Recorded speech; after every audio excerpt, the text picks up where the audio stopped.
Invité du week-end, bienvenue sur ces plateaux. C'est un plaisir de vous savoir nombreux en train d'attendre cette édition spéciale à travers laquelle je vais recevoir un habitué de ces plateaux qui est M. Guy Kajemba, coordonnateur de la structure qui s'appelle GTCRR. Bonjour Guy. Bonjour Alfred. Comment vous allez? Non, ça va très bien. Ça fait quand même longtemps. Oui. Vous nous avez éjecté. Un peu longtemps. Bon, on se demandait pourquoi est-ce qu'Environ ne nous consulte plus pour parler un peu d'actualité. Voilà. Donc vous êtes notre partenaire. La société civile, c'est les partenaires d'Environ News, tout comme aussi le gouvernement, qui est aussi notre partenaire. Donc à chaque fois que nous avons besoin de parler de l'actualité, on fait toujours appel aux experts. Et voilà, aujourd'hui, nous voulons quand même discuter de l'environnement dans un cadre aussi qui nous reçoit généralement, qui est un jardin. Alors, ça va faire bientôt 5 ans que le gouvernement ou encore que le président Tshisekedi est au pouvoir. On a vu quand même des actions sur les questions de l'environnement. Quelle est la lecture que vous faites de l'activisme du président de la République en tant que premier citoyen sur les questions de l'environnement? Beaucoup de volonté. Il a démontré vraiment beaucoup de bonne foi, beaucoup de volonté. Nous l'avons vu. Et comme je disais, il était parmi les premiers présidents avec qui on s'est retrouvé à la COP à Glasgow. Et donc on l'a vu partout en mouvement, en train d'afficher vraiment beaucoup de bonne volonté. Mais ça n'a jamais suffi cette volonté-là. Il faut que ça soit suivi par des actions. Et là, on a senti qu'il n'y avait pas vraiment des engagements fermes sur les plans techniques, sur les plans de collaborateurs pour faire avancer l'agenda climatique à la RDC. Non, mais quand vous dites qu'il n'y avait pas d'engagement ferme, vous faites allusion à quoi? Qu'est-ce qu'il devrait faire de plus? Il était quand même là il était là dans toutes les COP presque. Il était là dans toutes les COP, il ne devait pas être partout. Il y a ce que nous appelons les négociateurs. Et les négociateurs ont été, disons, démotivés et d'autres même, je ne sais pas moi, découragés pour poursuivre. Parce qu'un chef de l'État, lui, il prend juste les engagements, il pose juste des actes. Après, il y a tout un mécanisme qu'il doit suivre pour continuer à poursuivre les négociations au niveau du fonds vert, au niveau d'autres partenaires, au niveau de, et ainsi de suite. Donc, c'est cette dynamique-là qui n'a pas fonctionné à notre avis. Mais vous pensez que lui, il avait un rôle à jouer dans cette dynamique-là? Si oui, c'était lequel? Oui, mais en fait, à un moment donné, bon, je ne peux pas dissocier le chef de l'État, parce que c'est lui qui porte tout le programme, et le ministre de l'Environnement. Et ces rôles-là est joué techniquement par le ministre de l'Environnement et par son conseiller climat. Et à ces deux niveaux-là, il y a eu beaucoup de problèmes dans la gestion des ressources humaines, qui est une question importante, qui est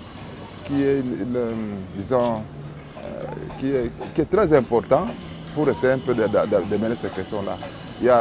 Ça fait plus de 20 années qu'on est dans les négociations, nous sommes à la COP28. Et il y a des gens, il y a des personnes, des grands messieurs qui ont passé leur temps dans ces négociations, dans ce travail-là, mais qui, à l'arrivée de Félix, ont été démotivés, découragés et même démis de leur fonction remplacés par d'autres. Ouais, oui. Et là, vous faites allusion à Tossi, à Mbouyi. Voilà, vous les avez cités. Ah. Vous les avez cités. Mais que vous répondrez-vous à ceux qui pensent que bon, ces gens-là, ils ont travaillé, mais on n'a pas eu de rendu, on n'a pas eu des résultats qu'on attendait peut-être d'eux, et c'est pourquoi on les a écartés? Je ne pense pas, parce que dans ce genre de questions, ce que j'ai vu ailleurs, c'est la stabilité des personnes qui pensent que les gens négocient très bien. Quand on est sûr qu'on fait le travail, on ne le fait pas dans un mandat politique, on le fait dans un mandat technique, on le fait proprement et calmement. Ce n'est pas seulement nous tous dans ces questions de changement climatique, ça fait 2009, depuis 2009 qu'on négocie. Alors il fallait dire qu'on cesse les tout, qu'on chasse, qu'on laisse tomber, parce que depuis 2009, nous n'avons pas de résultats. Ce n'est pas une question de processus. On se plaint tous les jours à des COP que les négociations n'avancent pas. Et c'est partout, ce n'est pas le problème de la RDC. Mais ce n'est pas une raison pour aller recommencer, amener des personnes qui ne savent même pas où c'était les négociations, à quel moment les comités de participants se réunissent, quels sont les enjeux. C'est un problème. Ouais. Non, mais à ce niveau-là, ce n'est pas peut-être une question de réorganisation, parce que, bon, c'est vrai, vous avez commencé les négociations en 2009, vous avez participé presque à toutes les COP qui ont suivi ces années-là. Mais bon, voilà, il faut aussi du sang nouveau. Du sang nouveau, oui. Et nous l'encourageons. Nous tous, on fait ça. Mais on fait une transition. On ne se prend pas quelqu'un un matin, on ne veut pas se prendre quelqu'un un matin sans pour autant qu'il y ait une transition, sans pour autant que je fasse une remise et reprise. Ou une mise à niveau de quelqu'un. Un matin, on vient avec quelqu'un, on dit, monsieur, quitte l'autre entre. C'est pas comme ça. C'est national qu'en politique, on voit le monsieur vient, il recommence à zéro. Est-ce que vous avez un exemple concret On a déjà dit, on s'est réveillé un matin, on s'est réveillé un matin au début, on nous dit que tout serait plus là. Un point très. On demande à tous, il dit non, je me suis réveillé un matin, j'ai vu un papier qui dit qu'on me devait des forces. C'est pas comme ça. La transition, c'est pédagogique. Tu viens, voilà les secrets, voilà où nous en sommes, voilà comment nous négocions, quels sont les enjeux. Une remise de reprise bien pour que la continuité soit bien faite. C'est ça le problème. On ne refuse pas qu'on peut changer. C'est un droit de ça nouveau, de renouveler, mais de renforcer de capacité, c'est bon. Ah, d'accord. Et là, par là, vous voulez dire aussi que il n'y a pas eu beaucoup d'actions du côté du ministère de l'Environnement en faveur de l'environnement. Ouais, c'est parce que parfois on confond, dans tous les ministères, on confond les agendas politiques et les agendas techniques. On vient au ministère pour répondre à des besoins politiques au lieu de venir répondre aux besoins réels du ministère des techniciens. Comme quoi, par exemple? Quels sont les besoins politiques? Tout ce qu'on sait, c'est que quand on a un parti, le parti fait pression pour que vous puissiez récupérer. On dit on vous donne les postes pour engager, pour prendre aussi les membres du parti. Et par moment, ce ministère-là, c'est un ministère sensible et stratégique et technique. C'est le seul ministère où on ne peut pas s'amuser comme on fait ailleurs, où on ramasse, on vient, on te met ministre là, tu vas tout le monde de ton parti, tu te mets là-bas, tu travailles. Le ministère de l'Environnement a une particularité de ne pas répondre à cette question-là, parce qu'on trouve très peu d'expertise dans cette question d'environnement. Voyez-vous? Mais qu'est-ce que vous reprochez réellement à ces ministères? Pensez que... Parce qu'on a vu quand même Mme Bazaïba qui était de tous les fronts. Oui. Vous reprochez quoi concrètement? Je ne me mets pas seulement à reprocher. J'apprécie aussi les efforts que fait par Mme Bazaïba. Nous avons aujourd'hui un conseil consultatif national des forêts qui fonctionne. Nous avons démarré les travaux pour vérifier l'état général des forêts. Ça fonctionne parce que votre nom est dedans? Non, pas seulement, pas nécessairement. Parce qu'apparemment, quand il n'y a pas votre nom dedans, là, ça ne fonctionne pas. Parce qu'il y a, qu'est-ce qu'on appelle ça, un arrêté qui a été signé. Et ça fait longtemps qu'on attendait cet arrêté-là avec les ministres qui se sont succédés. Voilà un peu des choses positives qu'on peut dire. Nous avons déjà, on a vraiment presque toute la matière sur les généraux des forêts. Tout ce qui est, donc il y a des choses qui sont faites. Ce que moi je peux reprocher là-bas, c'est juste, disons, la précipitation,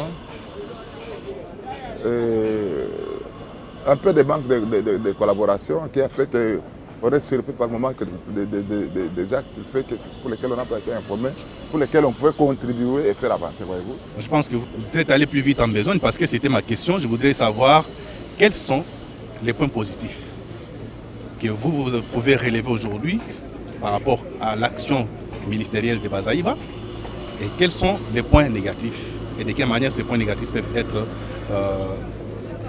renforcés ou encore peuvent être corrigés, disons. Bon, comme je disais, les points positifs, c'est que, encore une fois, la volonté et vouloir avoir des résultats à tout prix. Ça, c'est positif quand on fait un travail. Dans des délais très courts, mais au final, ça se passe dans la précipitation, ça se passe dans des contextes où les gens ne sont pas impliqués, où il n'y a pas eu suffisamment de consultations, ça pose problème.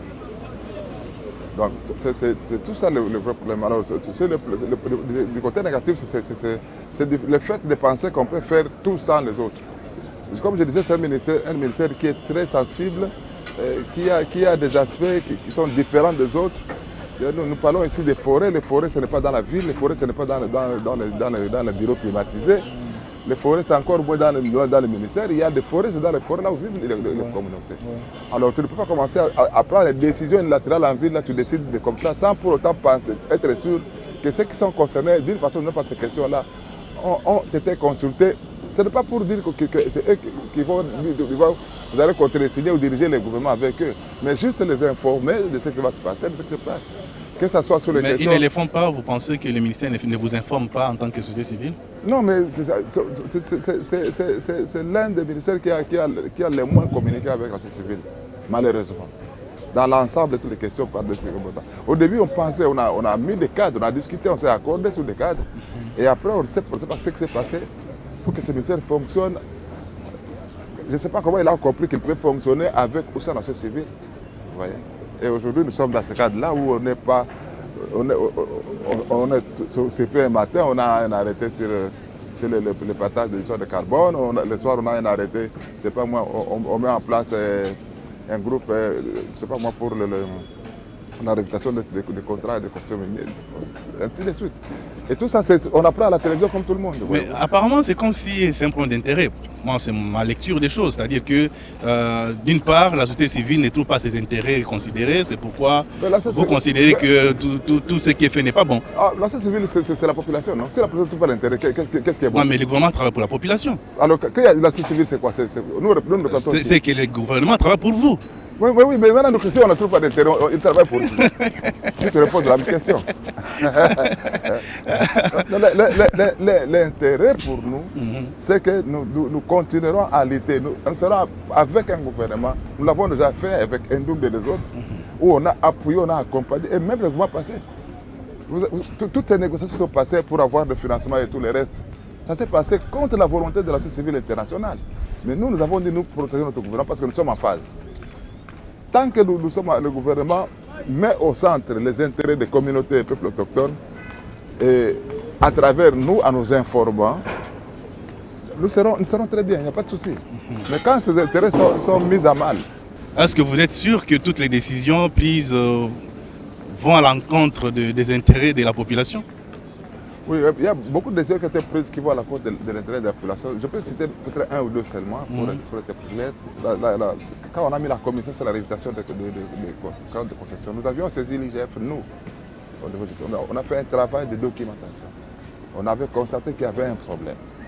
Et à ce moment-là, le ministre Nyamukabo nous a dit qu'il attend la revue légale et il va faire les recommandations s'il faut annuler ces concessions. Nous, on a dit c'est scientifique, c'est normal, technique. On a laissé passer.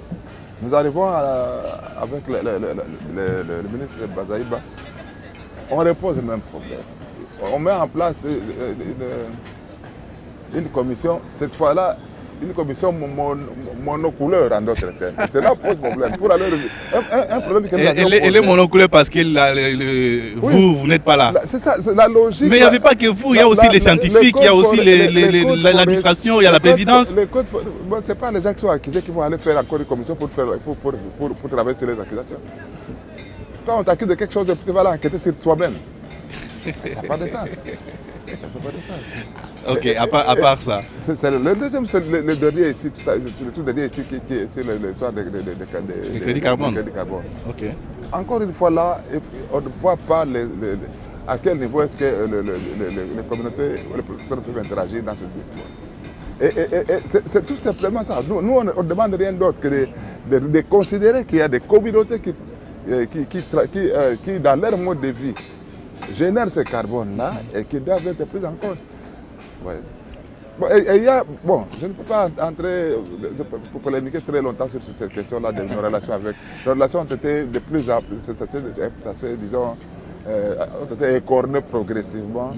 On ne sait pas trop pourquoi, parce que tous les efforts qu'on a fait pour discuter, on avait demandé un cadre, n'a pas fonctionné, et donc nous sommes là. Mais les vins est tiré, comme on dit en français, il faut les boire. Oui, nous attendons, nous sommes à quelques mois à la fin de Banda. Et puis vous allez faire quoi? On va... Vous allez attaquer toutes les décisions de Bazaïba? On va des choix, pas nécessairement. Ce n'est pas attaquer, on peut corriger. C'est des choses à corriger. Non, on n'est pas au front. Okay. Nous, à cette civile, nous sommes un groupe technique de travail, on n'est pas un groupe politique, on n'est pas les opposants ou quoi. Tout ce que nous demandons, c'est de revoir un peu les décisions pour qu'on trouve un peu incomplètes. Comme je disais, maintenant ici, nous avons avec les amis du CODET et d'autres travaillé sur le draft d'un arrêté. L'arrêté a été repris. Et nous sommes fiers de voir que c'est un arrêté qui permet à ce que les gens réfléchissent ensemble, même s'il y a encore là des problèmes. Bon, si je comprends bien, pour que ça soit bien, il faut que la société civile soit là. Non. Quand la société civile n'est pas là, ce n'est pas bien. La société civile, c'est qui? Je répète encore. Pour que ce soit bien, il faut que la population trouve son compte. Il ne faut pas individualiser la société civile. Parce qu'au moins, nous, on ne parle pas comme les autres, les gens du gouvernement, parce que là, on parle de Félix, on parle de tel. Nous parlons des communautés. La société civile, c'est qui? Pour qu'il soit là, c'est qui doit être là? Non, mais quand je dis la société civile, je vois tous ces regroupements, notamment les GTCR et les autres. Nous parlons de tripartite. Ouais. Hein, dans la dynamique, dans l'école forestière, dans l'ensemble de tous les documents qui régissent ces gens, on parle de consultation publique, et même dans la Constitution, on revient sur ça. Et que ça doit être des décisions concertées, des décisions après consultation, des décisions parce qu'on les prend sur des gens qui doivent les subir. Et que donc, si on parle des parties prenantes, il y a 3 planètes, ils doivent être concernés. Être là, on ne peut pas être là, on ne peut pas être. On ne doit pas être. Comment? Vous allez demander à la société d'aller conduire un avion. Non, mais on vous accuse aussi d'être les boucs émissaires de la communauté internationale qui ne veut peut-être pas que les choses puissent aller dans la bonne direction. Voilà pourquoi à un moment donné, le gouvernement est obligé de vous zapper. Comme ça, on avance. Avec raison et avec tort en même temps. La société civile est vaste. Nous avons des organisations qui travaillent avec... Et tout ça, on le met ensemble, on prend des conseils. Mais le gouvernement retiendra, ou ceux qui sont passés par là retiendront. Quand vous allez à la DD pour ceux qui avaient travaillé avec nous pendant longtemps, et nous avons été parmi le groupe de sociétés civiles qui a protégé le terrain de ce gouvernement dans beaucoup de régions. Que ce soit la Banque mondiale, la FCPF, on était à Paris pour la même raison. Et chaque fois qu'on arrivait, on trouvait un groupe de syndicalistes ou de sociétés civiles internationales qui s'opposaient à tout ce qu'on voulait faire. Mais dès lors que nous sommes impliqués ici sur place et que nous échangeons sur ça et que nous trouvons un consensus, à Glasgow, il y avait plus de 200 signatures de zones internationales contre l'accord là. Nous avons fait un point de presse ici, nous avons envoyé un texte. Et nous avons dit ça, les Britanniques ont demandé quelle est la position de la société nationale. Nous nous soutenons, c'est notre gouvernement. C'était passé. Il ne faut pas que les gens pensent, dans ce pays ici, il faut quand même un peu il faut voir un peu la question comme des gens qui ont servi aussi, qui ont aidé aussi ce pays. Ok. Alors, si je comprends bien, la société civile n'est pas contre les mesures prises par Mme Bazaïba, mais elle est peut-être pour que ces mesures soient revues. Soit revues, soit concertées. Voilà. Et on peut aller là-bas, mais elle-même peut aussi s'évaluer parce qu'elle avait 10 mesures là, 10 mesures initiales. Nous, j'ai essayé de faire un petit exercice là, j'ai trouvé que même ces mesures là aussi n'ont pas fonctionné. Il y en a quand même qui ont fonctionné. Oui, 2 ou 3. 2 sur 10. 2 ou 3, je ne sais pas, 2 ou 3. Ah, ça c'est terrible. Alors, au niveau de la société civile, quelle mention vous donnez à la gestion des Bazaïba? Sur 10 par exemple, sur une échelle de 10. Bon, vous savez, je ne veux pas faire la politique. Bazaïba est dans un gouvernement, dans une république, dans un système. Et le système bien fonctionne comme il fonctionne. On ne peut pas être un excellent enfin, on ne peut pas exceller dans un engrenage qui ne marche pas. Ce que je peux dire, je n'ai pas les comptes à donner. Je sais qu'il y a eu des pesanteurs autour, à l'interne. Parce que tout ça, c'est la sécurité même des gestionnaires. Donc vous êtes ministre, vous n'êtes pas sûr que vous allez être là pour demain. Vous êtes ministre, vous avez peur le lendemain, vous voulez avoir des résultats rapidement avant les élections. Donc c'est tout ça, c'est ce qui fait que les choses ne marchent pas comme il se doit. Mais est-ce que vous pensez que ces résultats reçus avec beaucoup de précipitations seront efficaces? Absolument que non. Vous avez vu avec l'histoire de ventes aux achats de blocs pétroliers. Ça peut pas marcher toujours. Les choses qu'on va appliquer sur les gens. Imaginez-vous si aujourd'hui vous prenez des mesures là et que les communautés là qui sont dans la forêt là brûlent seulement la forêt là. Ces mesures là vont faire quand tu vas vendre ton carbone où? Et quand c'est brûlé, tu vas amener la police. Même si tu amènes les satans d'eux, tu ne vas pas rester la forêt. Parce que les Français qui ont des missiles ne pas des forêts. Mais on ne va pas quand même en arriver là. Mais au Brésil, on est arrivé là. Les forêts sont là, les communautés aussi. Oui, les communautés n'ont pas dit qu'ils vont brûler les forêts après tout. Non, les communautés n'ont pas dit. Mais moi, c'est aussi en train de parler de pourquoi est-ce qu'on brûle les forêts. Parce qu'on en a brûlé ici à Bateke. Dans quelles conditions on les brûle? C'est effectivement dans les conditions où on ne réalise pas à quoi ça peut servir. Si on sait qu'on s'est brûlé, si on peut attraper des petits gibiers, on brûle tout. Et quand on ne sait pas à quoi ça peut servir, c'est parce qu'effectivement, à notre niveau, nous, civils, on a failli. Parce qu'on n'a pas amené l'information qu'il fallait. Et nous, c'est parce qu'on ne l'a pas eu aussi. Ouais. Comment la chaîne fonctionne. C'est dans cette dynamique-là que les choses, que mauvaises décisions peuvent entraîner aussi des pertes à des niveaux très élevés. Il n'y a pas seulement qu'à ce niveau-là, au niveau international, il y a des engagements au niveau international. Les engagements passent par ce qu'on a fait à Glasgow avec les 500 millions. Il y a des jalons, il y a des conditions. Ces conditions-là, parmi ces conditions-là, il y a la participation. Ouais. Donc c'est tout ça qui peut mettre à mal notre crédibilité au niveau national et international. Alors, parlons conseil consultatif des forêts. Vous êtes membre, vous avez été nommé par l'arrêté. Voilà, l'arrêté est là, vous l'attendiez. Qu'est-ce qui va changer? On va se battre à l'interne pour que ça change parce qu'il y a encore un problème au niveau. Mais ce n'est même pas un problème parce qu'il ne faudrait pas qu'on ait l'impression qu'on s'oppose à tout. Mais la réflexion, c'est de dire l'autorité qui préside les conseils, c'est un conseil consultatif. C'est lui qui engage les consultations. Donc vous me demandez moi d'aller faire des consultations et moi-même je préside les consultations. Et quand vous allez ramener les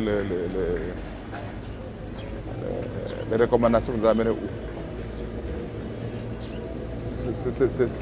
C'est un peu ça le problème. Il est là, il s'était rendu d'abord une fois ou deux fois informellement, ça a arrêté. Maintenant, il va commencer à se faire officiellement. Je crois qu'il y aura des débats à l'interne pour essayer de faire améliorer le travail. Nous attendons. Encore faut-il, il n'y a pas seulement que les décrets, comme d'habitude, là, nous avons vu des arrêtés signés comme ça, et puis après ça ne fonctionne pas. Donc nous allons continuer à faire lobbying pour qu'il y ait des ressources et des moyens. Maintenant, avec le programme PGDF, il y a des ressources pour aider à ce que ça fonctionne. Mais il faut dans la durabilité, il faut à un moment donné l'inscrire dans le budget de l'État pour que ça fonctionne normalement et tout le temps. Voilà. Et finalement, les PGDF, on a résolu le problème parce qu'il y avait un blocage là. Oui, le problème semble être résolu. Je crois qu'il sera résolu à long terme parce que je vois déjà un peu de dynamique dedans et que les choses bougent. On espère que ça sera pour longtemps. Ok. Alors, très bientôt là, c'est la COP 29 à Dubaï. Comment la société civile se prépare? La COP 28 à Dubaï, comment on se prépare comme vous avez dit la fois dernière dans un intermédiaire, on se prépare à l'échec comme d'habitude, à venir, à aller là un peu faire se battre et puis à la dernière minute, on prolonge de 2 heures pour faire une déclaration d'une page dont le contenu n'est même pas adapté. Je ne sais pas ce qui va changer, je ne vois pas. Là où j'avais beaucoup plus d'espoir, c'est à la COP 21 à Paris. On a senti que ça a bougé et depuis là, ça n'a plus bougé. On tourne à rond. À Paris, il y a l'article 6.2 qui est là. On a passé, ça pouvait marcher. Les pays ont produit des CDR, des documents, des projets, des programmes. On arrive à Glasgow, c'est autre chose. On va à Sharm el-Sheikh, c'est perte de dommage.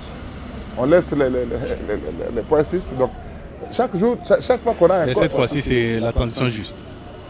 Oui, mais on fait quoi des restes?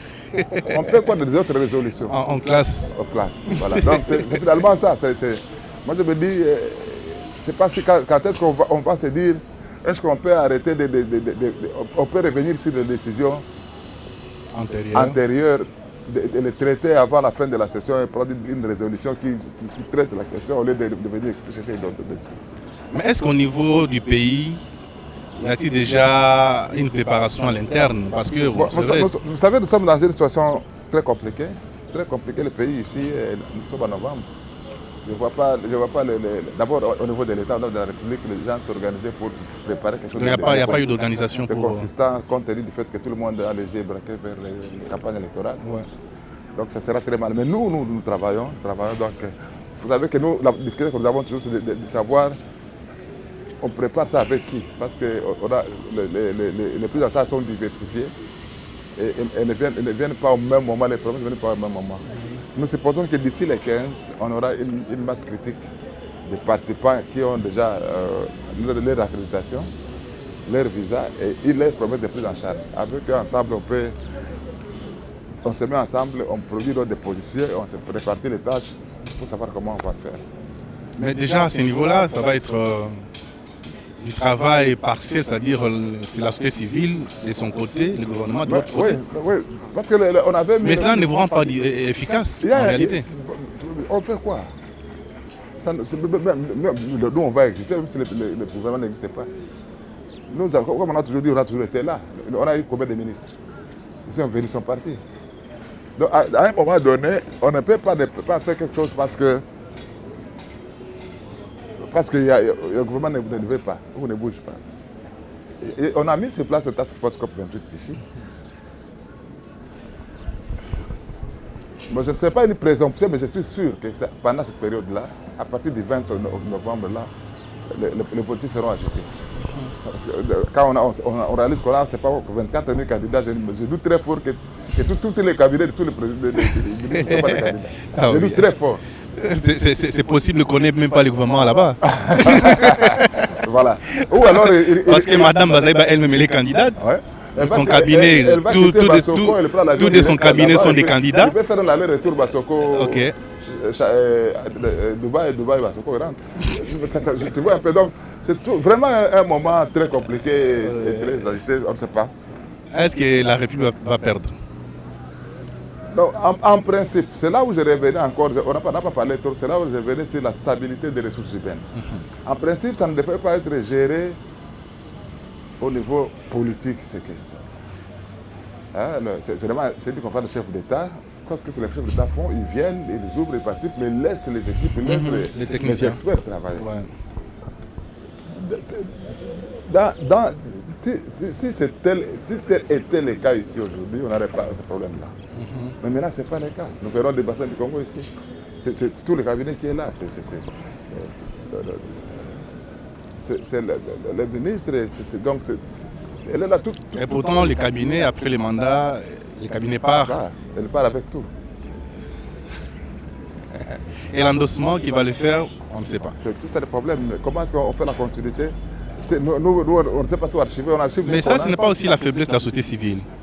D'autant plus que vous n'avez pas mené un plaidoyer pour pousser les décideurs à pouvoir ramener au niveau des techniciens ce qui devrait être fait au niveau international, d'autant plus que ça soit porté par les cabinets politiques qui sont passagers généralement.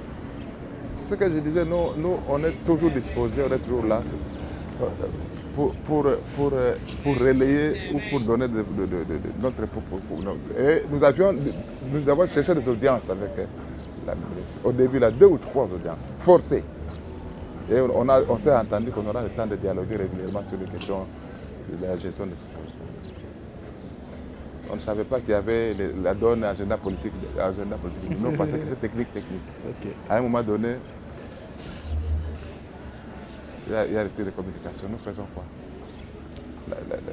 Mais moi, je pense que les plaidoyers ne devaient pas être menés au niveau du cabinet, parce qu'on sait déjà que les cabinets sont passagers. On vous devait peut-être voir quelle institution pouvait être... Je vois là, par exemple, le Parlement mener peut-être un plaidoyer pour que, soit qu'il y ait une loi qui interdit au cabinet de pouvoir s'ingérer dans les questions techniques, d'autant plus que ce sont des questions pérennes et les cabinets sont passagers.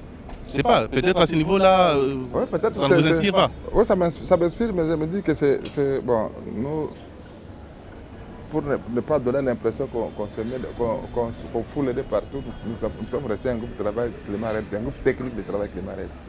Je pense qu'avec les collègues de la société civile, on peut se mobiliser parce que c'est une question qui touche toute la nation finalement. Ouais. Ce n'est pas seulement au niveau du ministère de l'Environnement, c'est un peu partout. Donc, si on peut je pense qu'on peut cela. envisager un débat comme ça pour amener... en fait, c'est connu, mais c'est connu et ce n'est pas fait. Je ne pense pas que c'est...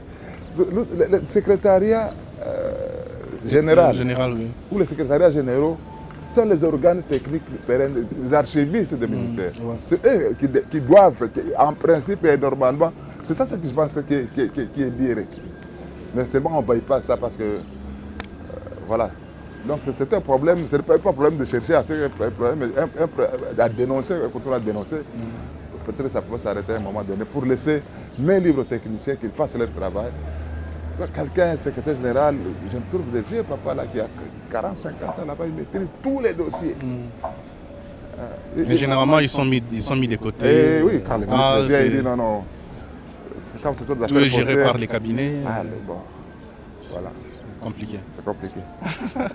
Alors, qu'est-ce que la RDC peut attendre de la COP28? Comme je disais... Transition juste, on n'a pas assez d'entreprises ici chez nous qui vont transiter, patati patata. C'est ce que je dis, nous-mêmes nous éloignons de plus en plus de notre idéal qui était la RAID. Et je vois beaucoup de gens tomber dans ce débat-là parce que là au moins il y a beaucoup de théories qui expliquent ces choses-là. La transition écologique ou la transition énergétique, la transition juste, c'est bon, mais c'est là où on repose le même problème. C'est comme si on vous dit que nous n'acceptons plus la lutte contre le changement climatique. Parce que quand on parle d'une transition juste, c'est dire quoi? C'est-à-dire que pour être juste, on doit laisser dans ce monde ici où les puissances sont les puissances.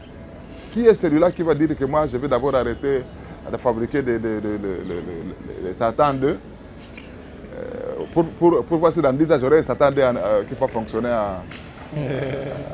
avec l'énergie solaire. Qui est celui-là? Pendant les 10 ans, en fait, l'autre là, ça veut dire l'attaquer. S'ils veulent discuter sur la transition juste, c'est aller dans le sens justement de quitter du fossile vers ce qui est vert. Et cette transition-là, maintenant, il faut que ça soit juste en quelque sorte. Ah oui, c'est ça. La justice, c'est quoi? C'est-à-dire que ça ne soit pas imposé par la pression, la pression que les natures nous donnent d'aller vers 1,5 degré Celsius plus tard. Ouais. C'est ça qu'ils appellent juste. Enfin, dans notre entendement, parce que ne vois pas, c'est juste pas dire non, ça serait juste demander à Boeing de fermer les entreprises. Brusquement, il faut qu'il y ait progressivement. Entre-temps, le monde est en train d'aller vers là où il va. Donc, c'est tout ça. Le contenu, c'est qu'est-ce qu'on veut entendre par cela. Je l'avais encore dit la fois dernière, c'est pas moi aussi dans Nairobi. J'ai dit, nous voulons lutter contre, réduire les énergies fossiles. Mais vous arrivez dans la COP 27 à Glasgow. Sharm el-Sheikh, il y a 38 jets privés. Chaque chef d'État vient avec son jet. C'est combien de carburant qu'on a brûlé? Combien d'émissions, combien de tonnes de CO2? Est-ce que ces gens-là pouvaient demander, puisque pardon, entrer dans la salle pour dire bon, nous sommes ici, nous sommes venus, mais on n'avait pas de choix. Nous avons quand même émis, contribué à l'émission de 38 jets privés. Alors, quelqu'un me demande s'il devait faire entrer dans un jet ensemble. Je dis, bon, c'est pas moi, mon problème, c'est de réfléchir. Est-ce qu'ils sont conscients de ça? C'est tout ça le problème. On parle d'une chose à son contraire. Ouais. Mais apparemment, bon, ça c'est réfléchir un peu à haute voix. Est-ce que dans 5, 10, 15 ans, les COP vont toujours exister? Bon, moi, je vous dis que le changement climatique est une question sérieuse. D'ailleurs, moi, je pense qu'on commencera à en faire 2 ou 3 par an. Déjà, je vois le bassin du Congo qui a commencé, les 3 bassins. Il y en aura assez parce que le changement climatique est en train d'être vécu de manière réelle. Réelle, quand vous mettez à la télévision, vous n'allez pas passer sur 5 chaînes si vous ne trouvez pas quelque part où il y a inondation, il y a incendie, il y a tremblement de terre. La catastrophe est là. Et le risque est là. Ils sont tous conscients, nous sommes tous conscients. Mais pourquoi et donc, vous sentez, quand vous allez à la COP, la réaction n'arrive qu'en retard, donc on n'agit pas très souvent. Ce qui me fait mal, c'est que les décideurs sont très peu nombreux. Bon, ceux qui n'ont pas la volonté sont très peu nombreux, mais c'est eux qui ont les moyens. Nous étions là-bas à 3000 à Brazzaville. 3000 participants, venus de partout, donc tout le monde est conscient. Mais bon, il y a 2 chefs d'État qui n'étaient pas là. Or, c'était le sommet des chefs d'État. Et pour les 2 là, on constate que non, ça leur dit bien là. Ouais. Après, nous allons... Ils n'ont pas d'intérêt, ils n'ont pas trouvé d'intérêt pour les sommets des Brazza. C'est ça, c'est ce qu'on peut dire. Ils n'ont pas d'intérêt, ils n'ont pas pitié de leur peuple. Ils n'ont pas pitié de leur peuple. Je ne sais pas comment est-ce qu'on doit encore continuer à faire pression. Après, on revient, tout le monde est conscient, on dit le CNUC, oui. Le CNUC dit non, en tout cas, nous avons 1,5 degré d'ici 2050.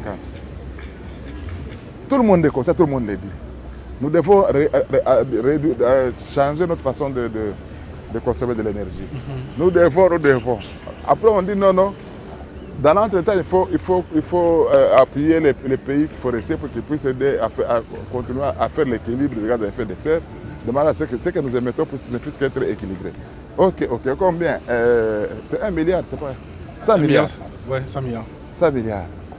On chiffre, on termine, on part. Tout le monde applaudit, c'est ce qu'on cherche. On endort le participant. Après, tout le monde, chef d'État, il part et puis c'est fini. Il n'y a pas une réunion pour... Donc je pense que c'est un problème sérieux. Les COP, il y en aura toujours. Mais je pense qu'il faut les repenser. Il faut repenser ces réunions-là, voir comment est-ce qu'on peut faire pour qu'une COP, disons une décision d'une COP prenne 5 autres COP pour qu'on vienne après 5 fois. Mais moi je pense peut-être qu'il faudrait que les pays comme la RDC organisent leur propre COP. Ne voyez-vous pas ça? Oui, parce qu'on va à l'extérieur, on discute, on revient, rien ne change. Et dans l'entretemps, bon, on est là, au statu quo, on n'avance pas. Bon, pourquoi n'est pas carrément penser autre chose? Non, ça serait la rébellion. Vous savez, le monde climatique est une question mondiale, ça n'a pas de frontières. Donc moi je pense que les gens doivent toujours se mettre ensemble pour combattre cette question-là. On ne peut pas dire que non, si il y a une inondation à Lubumbashi, il n'y en aura pas en Zambie. La pluie n'a pas de limite, ou les saisons n'ont pas de limite, ou la chaleur et tout ça. Moi je crois qu'on ne peut pas. Le problème ce n'est pas que la COP n'est pas organisée par... Enfin, on confie une responsabilité logistique. Mais c'est un problème mondial de tout le monde. Et chacun doit réfléchir. Il y a des pays qui sont à quelques centimètres sur l'eau. Je vis hier, par exemple, il y a une île au niveau de l'Océanie qui est en train de disparaître. Il y a même les autorités de l'Australie qui ont demandé aux habitants de venir comme des réfugiés climatiques dans leur pays parce qu'il n'y a plus d'espace pour les habitants. Moi, je pense qu'on doit continuer à agir et agir vite. Et c'est des théories de distraction. Il faut pas aller à la COP, on est là, les gens négocient, à la dernière minute, il n'y a pas de solution. Là, à minuit, là, on dit non, on prolonge de 2 heures la COP pour faire sortir un bout de papier de quelques pages. Ah ouais, ça va. Bon, alors, on va chuter avec les états généraux des forêts. Où est-ce que nous en sommes? Oui, les états généraux des forêts sont là, tout est là, les matériaux sont là.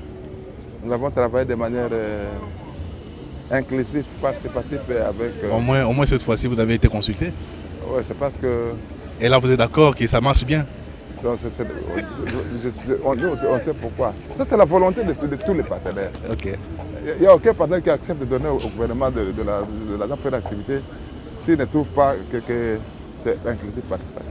Ah, donc si je comprends bien, si vous avez été consulté, c'est parce qu'on a imposé au gouvernement de le faire comme ça? Ah oui. Voilà. Si c'était par la décision du gouvernement lui-même, ça n'allait pas se passer comme ça? Je n'ai pas la partie d'étation, mais je trouve que c'est comme ça que ça se passe. Alors, ça s'est bien passé. Et nous avons travaillé en plusieurs commissions, une dizaine de groupes techniques, et on a produit des documents. Et voilà. Maintenant, il était question. Pour nous, il était question que ce travail fait au niveau de Kinshasa puisse être soumis à des consultations dans les provinces. Et le temps qu'on attendait ça, nous apprenons que le Conseil consultatif national des forêts, dans sa réunion, a décidé d'organiser les états généraux des forêts avant les élections. Donc c'est un livrable express. Nous reposons la question pour dire comment voulez-vous que nous puissions tenir des états généraux de forêt avant les élections, avec un document pour lequel nous n'avons pas consulté les populations. On ne peut pas l'état général de forêt comme si on faisait une revue bibliographique. Donc nous nous soumettons là, on commence à chercher des informations, on va partir, on met dans des papiers, non. La réponse est que non, nous avons donné nous les noms des coordinateurs de province de GTCR, ils vont venir. Ils vont venir pour faire quoi? Avec quoi? Ils vont venir se représenter les gens. Nous sommes là. Les gens arrivent, et après il y a un communiqué qui sort que non, pour des raisons logistiques, les états sont reportés à une date ultérieure, à une date inconnue. Sinidie. Nous, on voyait ça venir, parce qu'on sentait qu'il y avait une précipitation pour les uns d'avoir un livrable qu'on va ajouter à l'agenda par rapport au mandat. Et pour les autres, ça je ne dis pas bien, avoir des moyens, des ressources pour organiser les cash. Alors, dans cette précipitation-là, je pense qu'il n'y a pas eu de consensus. Aujourd'hui, tous les partenaires ont peur de mettre de l'argent. C'est-à-dire que le monsieur qui est dans les 25 000 candidats ne va pas disparaître avec les 25 000 dans la forêt, le plus revenu. Donc, c'est-à-dire qu'on revient encore à la case départ? Avec l'état dans les forêts? Ouais. Non, nous, on a aussi longtemps que l'essentiel est là. C'est juste une activité, disons, je ne sais pas comment on appelle ça. C'est juste une activité politique, parce que tout ce qui est technique est déjà fait. D'endossement. Ouais. D'endossement. Même s'il doit être soumis à des provinces, dans 1 ou 2 jours, chaque province peut mettre des inputs.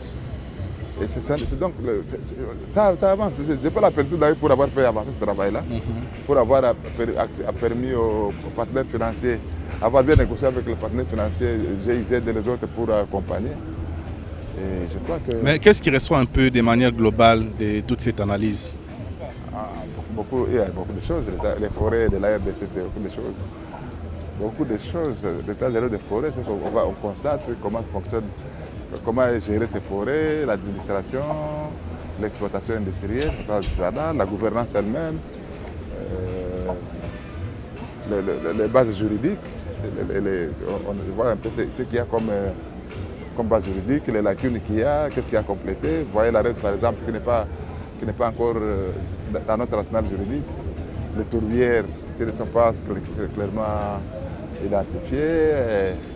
Donc tout ce qu'on a constaté, on a mis là, il y a eu des recommandations pour le futur et c'est beaucoup. Et le moratoire va tomber? Le moratoire ne tombera pas avec ça. Vous ne voulez jamais que le moratoire tombe? Non, nous tenons à ce que ce moratoire. Un moratoire, il est par définition. Mais je sais quand même que non, parmi les objectifs poursuivis à travers ces états généraux des forêts, c'est notamment la question des moratoires.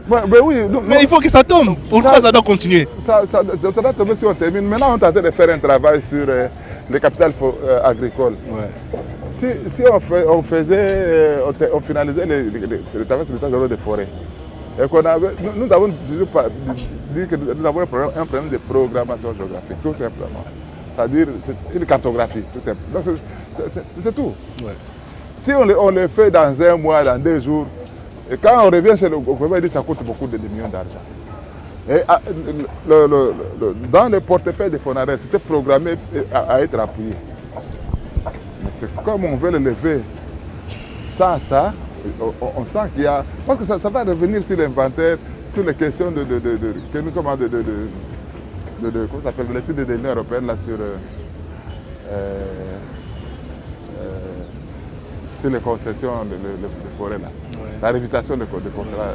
Ça va tomber dedans. Parce que quand on est en train de refaire la programmation géographique, c'est de dire à qui appartient ceci, tout ça. Quels sont les espaces classés, quels sont les espaces à mettre en valeur, quels sont les espaces de tourbières, quels sont les espaces de communauté. On termine ça, on lève le moratoire, on avance. Mais la fuite en avant, c'est qu'on ne veut pas ça. Mais déjà, il y a après, on dit que nous sommes... Un travail similaire est fait déjà au niveau de l'aménagement du territoire. Oui. Mais on peut considérer ce qui est fait. Est-ce qu'on peut se mettre ensemble et mettre tout ce travail ensemble et tirer la conclusion comme quoi nous avons déjà fini, on peut l'aider, c'est tout. Donc le moratoire ne va pas tomber. Le moratoire ne tombera jamais. Non, il tombera. Comment est-ce qu'on va amener ce moratoire? Moi, je dois chercher à comprendre pourquoi la société civile ne veut pas que le moratoire tombe. La société civile moi, je chercherai à comprendre ça. À ce que le moratoire puisse tomber. Et il y avait 3 conditions. 2 ont été remplies, la 3e n'est pas encore remplie. Et la 3e, elle n'est pas aussi compliquée que les 2 premières. Si on la 3e là est réalisée, comment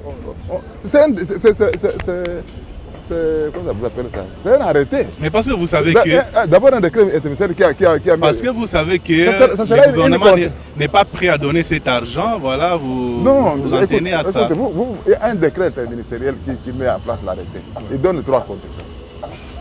Alors, c'est pas nous. Qu'on respecte ce qui est écrit dans l'arrêté et puis on avance. Est-ce que ce n'est pas faisable là? C'est faisable. Les Japonais, les JK ont fait un petit travail similaire dans le Bandundu, ici, à petite échelle. Le gouvernement amateur voulait tricher, il dit non, on va extrapoler ça, puis on va... Il dit non, comment on peut aussi utiliser les données collectées à travers les pirates. Tous ces mécanismes, c'est possible. C'est question de se mettre... C'est que la volonté de... Nous qui avons la volonté, on demande que ça se passe comme ça. Mais finalement, c'est ceux qui n'ont pas la volonté. Donc, ça donne un peu l'impression que c'est ceux qui veulent lever le moratoire. Nous voulons tous lever le moratoire, mais on n'a pas le même entente. Il n'y a pas de anti-moratoire. Nous tous, on est pour le lever du moratoire. Okay. Mais il y a les uns qui pensent qu'on peut le lever dans les conditions, en violant même les textes qu'il a mis en place. Ce n'est pas normal. On est légaliste. Voilà, Guy Kajemba, je pense que nous avons parcouru un peu l'actualité. Je pensais qu'il y a une question que je ne vous ai pas posée. Ah non, surtout pas. On a tout. Avec toi, on a tout. on a tout abordé. Vraiment, sauf le bloc pétrolier. Ah oui. Est-ce que vous pensez qu'il est temps de le faire assez rapidement? Oui, mais il n'y a pas de souci. Le bloc pétrolier, on peut en parler rapidement. Donc, on a suivi le ministre Boutimbou qui dit que les choses avancent dans la bonne direction. Donc la société civile aussi peut penser qu'il est temps aujourd'hui pour que la RDC puisse exploiter son pétrole. Oui et non. Le pétrole, non. Non. Le gaz, oui. Ah. Mais une ressource qui pourrit dans le sous-sol, pendant que nous sommes en train de nous pleurnicher ici, nous sommes en train plutôt de pleurnicher ici. Voilà, les communautés sont pauvres. Voilà, il n'y a pas d'argent. Voilà, mais nous avons des richesses qui pourrissent là-bas. Il y en a aussi à Mwanda. Ça ne pourrit pas à Mwanda. Si, ça ne pourrit pas. Perenco... C'est quelque chose, il faut reconnaître ça. La contribution de Perenco au niveau du budget national est quand même considérable. Quel est le niveau de pauvreté que ça a relevé au niveau de Mwanda? Mais je pense que Perenco fait sa part. Allons-y. Les richesses là, on n'en parlait pas. Le Congo est premier producteur mondial du cobalt, des mines, c'est pas moi, de coltan, on a l'uranium, on a le diamant, on a l'or, on a tout ça. Pendant des centaines d'années. On a le pétrole. C'est seulement le pétrole qui peut venir changer les choses. Pendant tout ce temps ici, on a la GECAMIN, j'ai appris qu'on a détourné des millions de dollars là-bas. Non. Je veux bien. Mais au moins ça présente des risques. Il y a d'autres minéraux qui ne présentent aucun risque. Non, pour lesquels on peut... Mais si le pétrole peut apporter de l'argent pour aider les communautés locales... Qu'est-ce qu'il ne peut pas apporter de l'argent? Donc, dans quel argent le pétrole qui peut aider les communautés locales? Le cobalt et le coltan, c'est pour voler. Et le pétrole ne volera pas. Non. Le problème, c'est quoi? C'est que ce sont nous, on se dit, on n'interdit pas un gouvernement de mettre la valeur sur les structures. Mais on essaie un peu de voir les échelles et les intérêts et les raisons.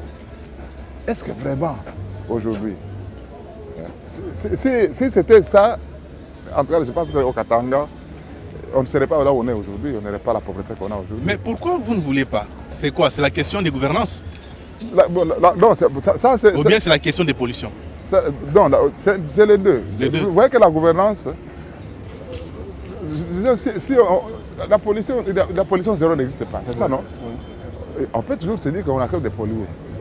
Si on sait que cette pollution peut être utile à quelque chose, on voit un peu les coûts d'opportunité, on voit un peu le niveau de référence. On dit non, non, si nous émettons à ce niveau ici 2 tonnes de gaz, on aura récupéré ici 2 tonnes Les séquestrations. de séquestration et on fera la balance. Ouais. Maintenant ici, on s'est dit, si on a d'autres solutions, si cette solution-là de polluer, on l'amène, et pourtant on a d'autres solutions qui peuvent vous aider à ne pas faire ça.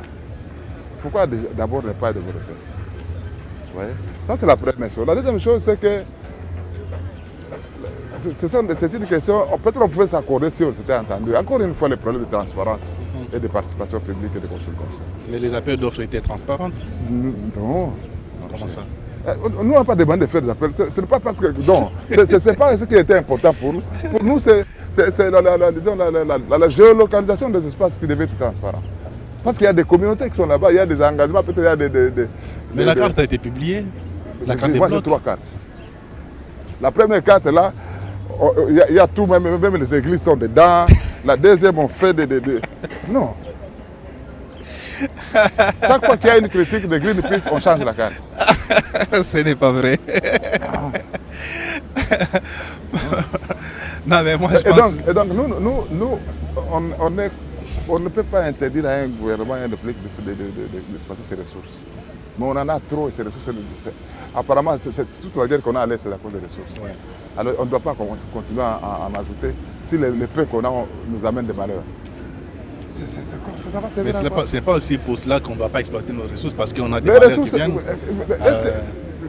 je pense que les ressources qu'il y en a de ces sont sous-exploitées. D'abord, ce qui existe. Ou si ce n'est pas sous-exploité, c'est exploité avec peu de retombées sur les communautés. On ne pourrait pas être un pays scandaleusement riche en minerais et scandaleusement pauvre. C'est quoi ça? Et vous voulez encore On veut justement changer ces paradigmes. Mais c'est avec le pétrole. Bien sûr. Mais comment? C'est l'une des ressources. Le pétrole va remplacer le cobalt ou va prendre la place du cobalt. On sera quand même moins de producteurs de pétrole. Petit à petit, on peut occuper les 10 premiers. Les 10 premiers Papa, on peut être parmi les 10 premiers. Pourquoi pas? C'est possible. Non, faut pas rêver. Hein? Merci beaucoup, Guy Kajemba. On a vraiment un sérieux problème de gouvernance. Okay. Nous sommes d'accord que c'est le bloc gazier là, déjà ça avance très bien. Et puis, tu verras que les gens hésitent. Ça fait combien de fois qu'on a disons, Non, mais le ministre a dit que ce n'est pas parce que les gens hésitent, mais c'est plutôt parce que ceux qui veulent se mettre demandent à ce qu'il y ait un peu plus de temps. Ah oui, c'est ça l'hésitation. Qu'ils voient clair, qu'ils comprennent. Non, ils veulent mettre en place tous les documents nécessaires. Oui, c'est tout ça que j'ai dit. Les documents nécessaires, c'est quoi? C'est qu'ils doivent s'assurer que s'il vient, et on ne va pas le chasser. Il ne va pas trouver des guerriers là-bas sur les blocs pétroliers. Il ne va pas trouver peut-être. Bon, il se retrouve. Mais ça c'est. Par exemple, là, tu vois. C'est les langages que porte la société civile à travers les ONG satellites qui ne veulent pas que les choses puissent avancer. Voilà pourquoi ils ont peur de venir. La RDC est souveraine. Non, ils ont peur de venir parce qu'effectivement, ils n'ont pas de garantie que ce qu'ils feront ne sera pas attaqué. Après, leurs effectifs ne seront pas attaqués par les communautés ou tout ça. Mais toutes ces organisations qui dénoncent... Ce sont des obligations internationales, papa. Donc, on doit consulter... Toutes ces organisations qui dénoncent cela, est-ce qu'ils ont des garanties aussi qu'il y aura réellement des problèmes si ces gens-là venaient? Ce sont des supputations aussi, en quelque sorte. Bon, la dictature fait en sorte, s'il veut le dictateur, il peut le faire. Peut-être va l'empêcher. Peut-être va l'empêcher, mais ça peut avoir des conséquences, papa. Je vous dis qu'il y a des guerres, beaucoup de guerres dans ce monde à cause de comme ça. Ok. Le pétrole a tué beaucoup de gens, les Kadhafi et les autres. Très bien. C'est pas quelque chose où on va venir comme ça, on dit non. On te dit, bon, tout ça c'est pour toi, tu trouves déjà là-bas, tu dis non, j'ai déjà acheté. C'est pas comme les titres forestiers, là tu viens, on prend l'hélicoptère, on prend l'espace, on te donne. Et puis tu viens, tu trouves l'église catholique, tu dis c'est chez moi, toi tu es dans ma concession. Non, les gens vont prendre des machettes. Merci beaucoup Guy, merci pour le temps. Ça devait être fait proprement, ouais. Ça pourrait marcher. L'étude d'impact social et environnemental, les consultations, disons une consultation ensemble, on y va, on parle aux communautés. Et même les cahiers de charges en amont, pourquoi pas? Mais c'est prévu, ce n'est pas exclu. Oui, mais c'est maintenant quand on va balancer un cahier de charges, c'est pas quand vous venez et que vous dites non, je viens d'abord chasser d'abord les gens, vous revenez, je fais cahier de charge. Voilà, merci beaucoup d'être passé sur notre plateau. Je pense qu'on a abordé toutes ces questions avec beaucoup de facilité. Je crois que les téléspectateurs ont suivi. Est-ce que vous avez un dernier mot à adresser à nos téléspectateurs? Non, moi je pense, je demandé d'être attentif vraiment à cette question du changement climatique et d'avoir un comportement responsable par rapport à tous ces enjeux, notamment dans la gestion des déchets, dans la lutte contre dans la protection des sols, tout ce qui peut impacter sur la vie parce que c'est une question de vie ou de mort.